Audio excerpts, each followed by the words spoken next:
प्रिय विद्यार्थियों नमस्कार। एजुकेशन स्कूल परिवार में आपका स्वागत है। हम दिल्ली पुलिस कांस्टेबल के प्रीवियस पेपर सोल्व कर रहे थे। 28 नवंबर 2020 मॉर्निंग शिफ्ट के हमने 8 क्वेश्चन सोल्व कर लिए थे। क्वेश्चन नंबर 9, एक आयताकार बक्से के लिए एक बिंदु पर मिलने वाले 3 संयुक्त पृष्ठों के क्षेत्रफलों का गुणनफल कितना होगा।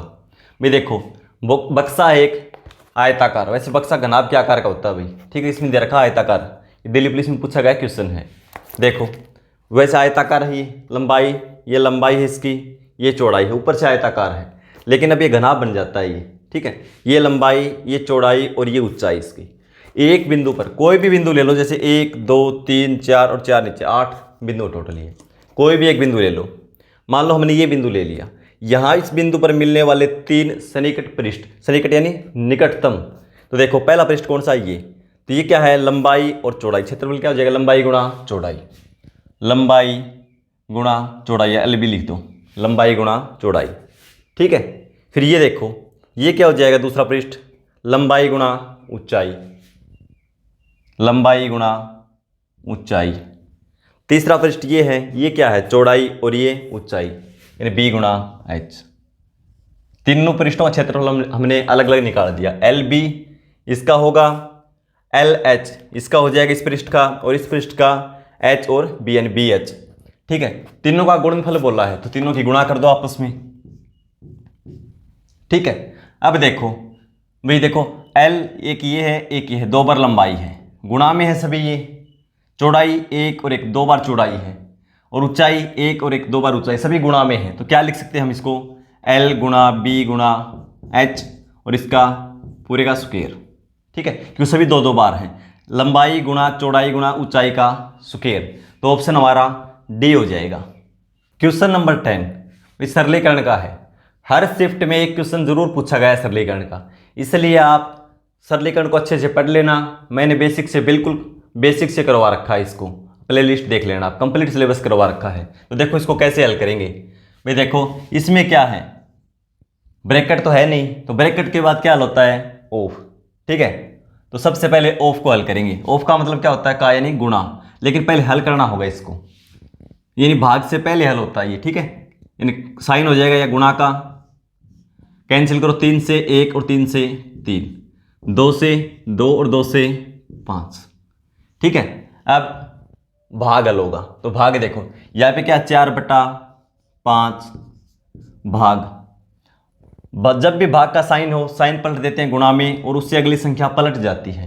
तो अगली संख्या क्या, ऊपर देखो 1 गुणा 2 2, और नीचे 3 गुणा 5 15, 2/15, तो क्या हो जाएगी 15/2 माइनस, यहाँ पे गुणा को साथ हल करते चलो। अब 4/5, पहले भाग को कर लो, गुणा में 10/9 भाग, फिर साइन पलट जाएगा गुणा, और संख्या हो जाएगी 15/8, ठीक है, माइनस 3/4 प्लस 3/4, फिर भाग का साइन है, गुणा में बदल देंगे संख्या, 1/2 है 2/1, एक लिखने की वैसे जरूरत है नहीं।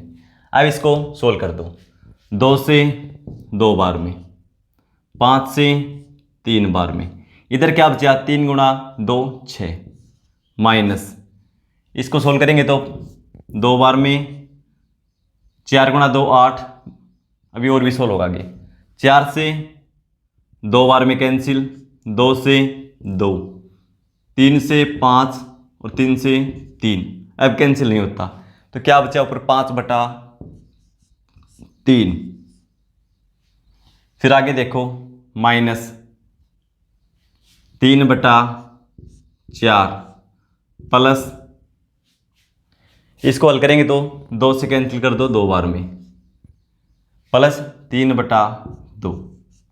अब इसका एलसीएम ले लेंगे, कितना आएगा एलसीएम, 12, यहाँ पे क्या 1, तो 12 गुणा 6 72, माइनस 3 से 4 4 गुणा 5 20, माइनस 3 3 3 9, प्लस 6 में 2 से भाग देंगे 6 6, 3 से गुणा करेंगे 18। अब देखो प्लस के एक बार जोड़ लो, 72 और 18 कितना हो जाएगा 90, और माइनस का कितना है 20 और 9 29, 90 में से 29 घटा दें, क्या बचेगा 61 बटा में 12, ये इसका आंसर होगा। तो ऑप्शन सी हो जाएगा। क्वेश्चन नंबर 11, एक बल्लेबाज ने 114 रन बनाए जिनमें 5 चौके और 9 छक्के शामिल हैं। उसने कुल रनों में से कितने प्रतिशत रन विकेटों के मध्य दौड़कर बनाए। अब देखो भाई, चौके कितने लगाए उसने 5, और 6 कितने लगाए हैं इन छक्के 9। ठीक है भाई, जब चौके में कितने रन मिलते हैं 4 और एक छक्के में 6, चौके से कितने रन बने 5 गुना 4 20, और छक्के से 9 गुना 6 54। तो बाउंड्री से कुल रन कितने बने 4 और 5 और 2 7 74। कुल रन थे कितने 114। 114 में से 74 रन उसने बाउंड्री से बनाए। तो दौड़कर कितने बनाए घटा दो 0 4, 40 रन दौड़कर बनाए। प्रतिशत बताना है तो 40 कितने में से बनाए दौड़कर 40 114 में से, प्रतिशत के लिए गुणा में 100, 2 से कैंसिल करेंगे 20, 2 से 57, 20 गुणा 100 2000। अब 2000 को भी 57 से भाग देना पड़ेगा। ठीक है, 3 बार में जाएगा 150 और 21 171, कितना बचेगा 29।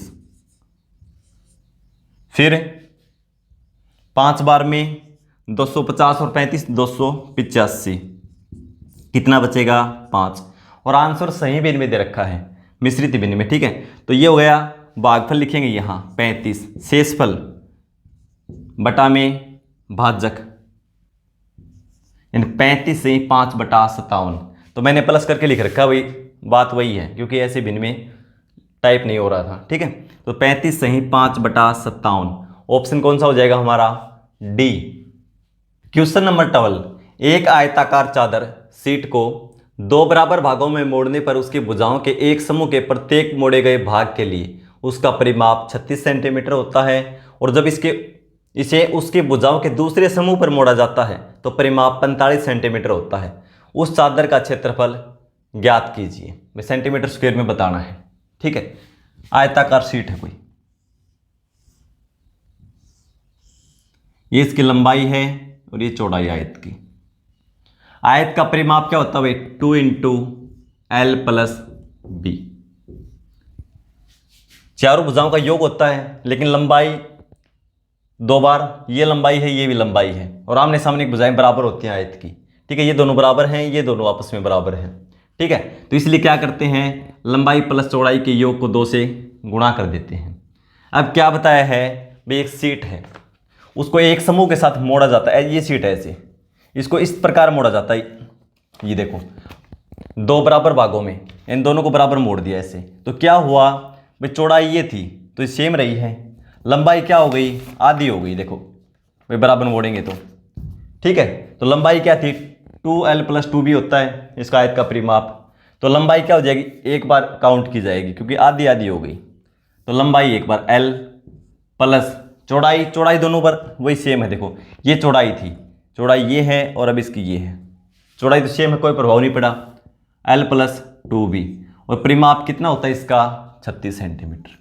लेकिन दूसरी भुजाओं के समूह पर मोड़ा जाता है, जैसे इस प्रकार मोड़ा जाता है, यूं मोड़ा जाता है। अब क्या होगा, लंबाई तो देखो दोनों बार है, ये भी लंबाई ये भी, लेकिन चौड़ाई अब की बार आधी हो गई, यानी एक बार काउंट करेंगे।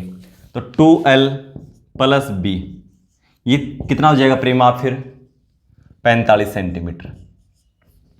तो यहाँ से L और B का मान निकाल लेंगे। कैसे निकालेंगे, इसको इक्वेशन 1 मान लो, इसको 2 मान लो। इक्वेशन 1 को 2 से गुणा कर दो, इसको 2 से गुणा करेंगे, देखो ये क्या हो जाएगा, ऊपर वाले इसको 2L + 2 × 2 4B + 36 × 2 72, और इसमें से ये मान लो 3 होगी इक्वेशन, और इसमें से 2 घटा दो, ये घटा देंगे 2L + B = 45। घटाएंगे तो साइन पलट जाएंगे, ये माइनस, ये भी माइनस, ये भी माइनस, ये कैंसिल हो जाएगा। ये क्या बचेगा 4B में से B घटाएंगे तो 3B = 7 27, और B की वैल्यू निकालेंगे तो 3 से कैंसिल कर दो 9। B की वैल्यू कितनी आ गई 9। हमें B का मान पता चल गया। अब B का मान कहीं भी रख दो, यहाँ B का मान रखेंगे, कौन सी इक्वेशन में रख लो, कोई दिक्कत नहीं है। मान लो B का मान यहाँ रखेंगे, 9, तो 9 गुणा 2 18, उस साइड जाएगा तो ये माइनस का हो जाएगा, 36 में से 18 घटाएंगे तो 18, तो लंबाई कितनी आ जाएगी 18, चौड़ाई 9 और लंबाई 18। क्षेत्रफल पूछा लंबाई गुणा चौड़ाई, दोनों की गुणा कर दो, 18 निमा 162 सेंटीमीटर स्क्वायर। ठीक है, ऑप्शन डी। क्वेश्चन नंबर 13, एक परिवार में दादा दादी, माता पिता और 2 पोता पोती हैं। दादा दादी की औसत आयु 69 वर्ष, माता पिता की औसत आयु 39 वर्ष और पोता पोती की औसत आयु 9 वर्ष है। पूरे परिवार की औसत आयु वर्षों में कितनी होगी?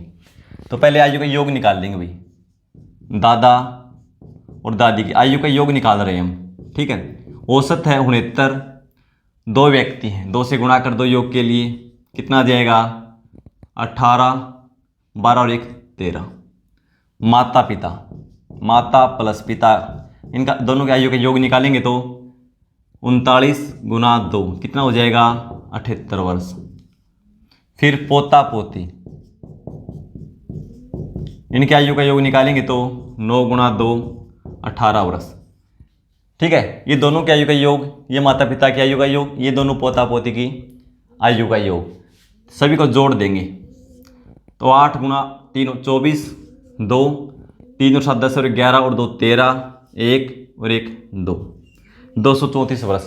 कुल सदस्य कितने हो गए? देखो भाई, 2 ये हैं, 2 ये, 4, 2 ये 6, 6 से भाग दे देंगे, 6 तिये 18, बचेगा 5, 6 निम 54, तो सभी की औसत आयु कितनी हो जाएगी 39 वर्ष।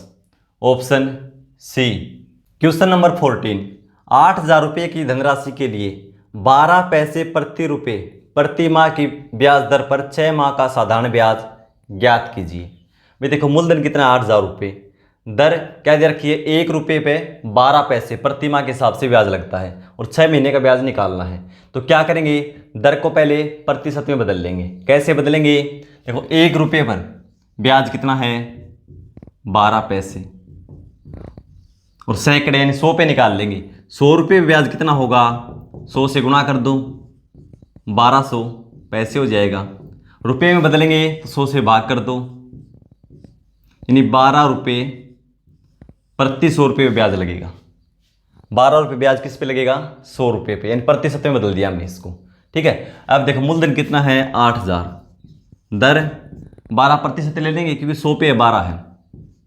मूलधन गुणा दर गुणा समय, समय कितना है 6 माह, ये भी दर मासिक है। ठीक है, ये भी मासिक है और समय भी क्या है महीने में है। तो मूलधन गुणा दर गुणा समय बटा 100, 2 0 से 2 0 कैंसिल कर दो, 12 गुणा 8 96, 960 और 6 से गुणा कर दो, 36 3 54 और 3 57।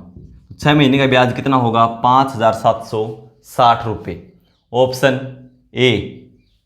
क्वेश्चन नंबर 15, यदि एक संख्या के 1/5 भाग के 1/4 भाग का 1/3 भाग 18 है तो उस संख्या का 3/10 भाग कितना होगा? भाई जैसे बोला वैसे लिखते जाओ। एक संख्या का, संख्या में नहीं पता, संख्या मैंने मान ली x, संख्या के 1/5 भाग, के या का क्या मतलब है गुणा 1/5, के 1/4 तो फिर दोबारा 1/4, का 1/3 भाग, का 1/3 भाग 18 है तो बराबर 18 रख दो, ये संख्या आ जाएगी अब। ठीक है, लेकिन आगे और बोल रखा है क्वेश्चन, तो उस संख्या का 3/10 भाग कितना होगा? यहाँ संख्या आ जाएगी उसका 3/10, यहाँ से x की वैल्यू निकाल दो। ठीक है, x की वैल्यू आ जाएगी यहाँ से। तो देखो 5 से एक बार में, ये 5 से 2 बार में, 2 से एक बार में, 2 से 2 बार में। अब देखो ऊपर क्या बचा 1, नीचे 3 गुणा 2 6, 6 गुणा 3 18, 18 गुणा 18 324। तो x की वैल्यू कितनी आ जाएगी 324। इस शिफ्ट के हमने मैथ के क्वेश्चन सोल्व कर लिए हैं। मिलते हैं अगली क्लास में। धन्यवाद।